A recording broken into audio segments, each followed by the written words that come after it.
আজ আমরা গুণ করার সহজ পদ্ধতি শিখব। তো বন্ধুরা চলো শুরু করি আজকের ভিডিওটি। ফার্স্টে দেওয়া হয়েছে কত 57 আর হচ্ছে 58 গুণফল কিভাবে আমরা সহজেই বের করতে পারি তা দেখব। দেখো 57, 58 এইগুলো সবই হচ্ছে 50-এর কাছাকাছি নাম্বার।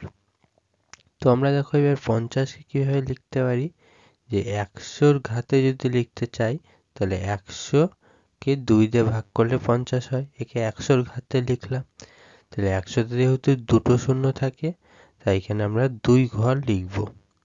এবার এখানে 2 ঘর কি লিখব সেটা হচ্ছে, এটা দেখব যে 50-এর থেকে কত বেশি। দেখো প্রথমটা হচ্ছে 7 বেশি, দ্বিতীয়টা 58, এটা হচ্ছে 8 বেশি। ঠিক আছে, তাহলে এবার এই 7 8-এ গুণ করব, 56 হয়, সেটা এই 2 ঘরে লিখব। তারপরে এবার এই যে 7 আর 8 পেলাম, এবার হয় এই 57-র সাথে 8 যোগ করব অথবা 58-র সাথে 7 যোগ করব। 57 আর 8 যোগ করলে আমরা পেয়ে যাব কত 65, সেটা এখানে লিখে দেব। তাহলে এই যে অ্যান্সারটা পেলাম, এবার এই 65-কে আমরা কি করব, এই যেহেতু এইটা 100-কে 2 দিয়ে ভাগ করা হয়েছে তাই 65-কে 2 দিয়ে আমাদের ভাগ করতে হবে। তো ভাগ করলে দেখো আমরা পেয়ে যাব কত 32 পূর্ণ 1/2। ঠিক আছে, এবার এই 1/2 এটাকে আমরা একটু মানে 100 দিয়ে 100-র কতটা সেটা বের করব। তো দেখো, তো 1/2 এটা 100-র কতটা সেটা বের করব।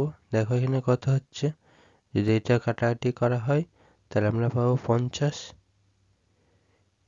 ঠিক আছে, এই 50টা এই 56-র সাথে যোগ করে দেবো, অর্থাৎ 50 আর 56 যোগ করলে আমরা যোগ করব, তাই যোগ করলে হবে 6, এখানে 5 5 10, হাতে 1 থাকলো, ওই একটা এই 32-এর সঙ্গে যোগ হয়ে যাবে, অর্থাৎ হয়ে যাবে 33।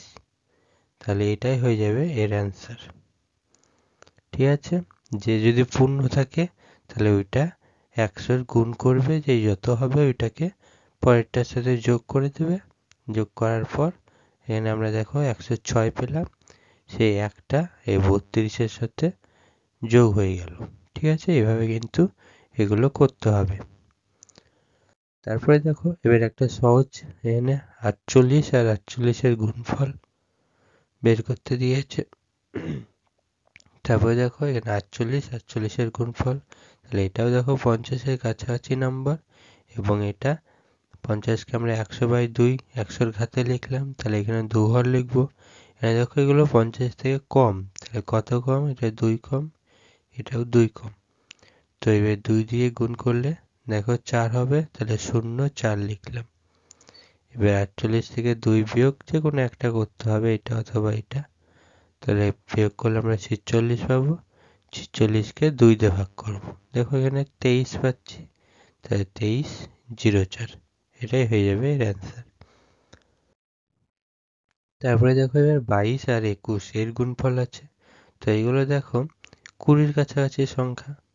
এবার 20-কে 10-এর ঘাতে যদি লিখি তাহলে কত পাবো, 2 ইন্টু 10, তাহলে 10-এর ঘাতে লিখছি তাই 1 ঘর এখানে লিখবো। এটা দেখো 2 বেশি, এ হচ্ছে 1 বেশি, 2 1-কে 2, সেই 2টা লিখলাম। এবার 21 আর 1-এর যোগ করব, অথবা 22 আর 2-এর দুটোই পাবো 23, সে 23টা এখানে লিখে দেবো। এবার যেহেতু এটা 10-এর দ্বিগুণ 20 হয়, তাই এর সাথে 2, এই যে 2 গুণ করা হয়েছে তাই এখানেও 2 গুণ করব, তাহলে পেয়ে যাব 46 2। তারপরে দেখো এবার একটা বড় নম্বর নেওয়া হয়েছে 685-র সাথে, আমাদের গুণ হবে 694।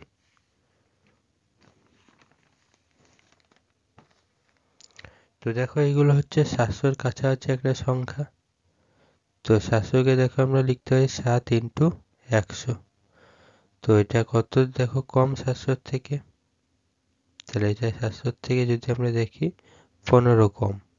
ঠিক আছে, এটা 700-র থেকে দেখো 6 কম।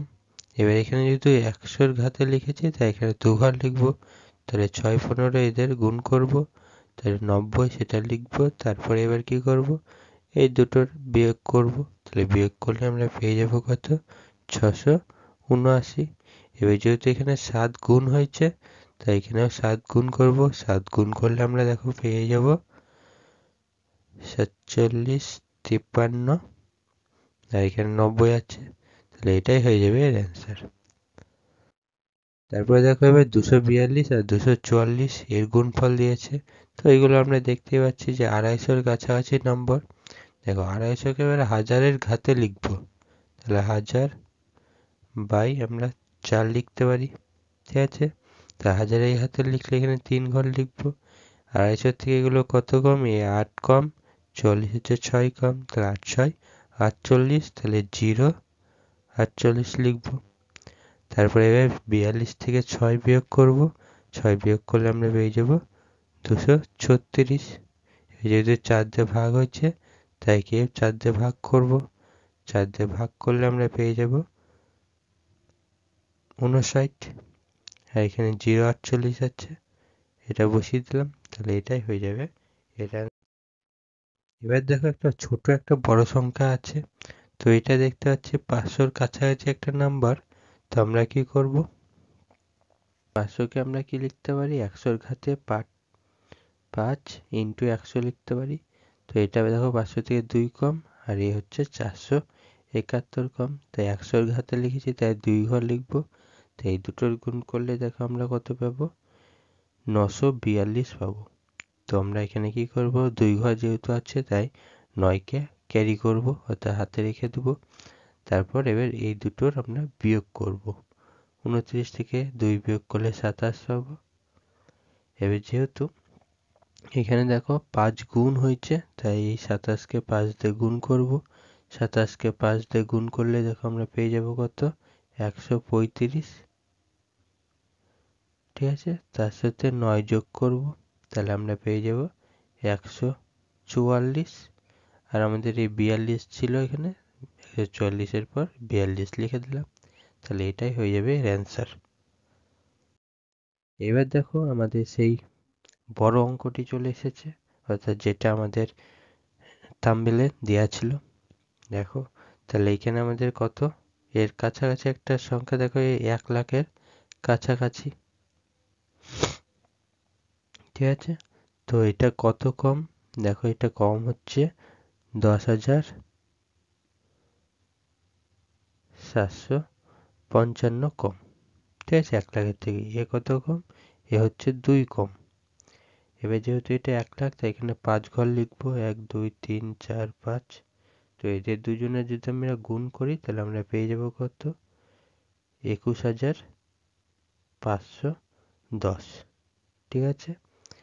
আর এবার এটার বিয়োগ করব। দেখো এই বিয়োগটা করা আমাদের সুবিধা হবে, তাই এটা করে নেবো। যে কোনো একটা করলেই হবে, এটা অথবা এটা, এটা করে নেবো। তো এটা করলে আমরা পেয়ে যাব 89,243, ঠিক আছে। তাহলে এইটা টোটালটাই হয়ে যাবে আমাদের অ্যান্সার। তো বন্ধুরা, আজকে ভিডিওটি কেমন লাগলো কমেন্ট করে জানাবে, এবং চ্যানেলে নতুন হলে চ্যানেলটি সাবস্ক্রাইব করে পাশে থাকবে। থ্যাংক ইউ বন্ধুরা, দেখা হবে আরও একটি নতুন ভিডিওতে।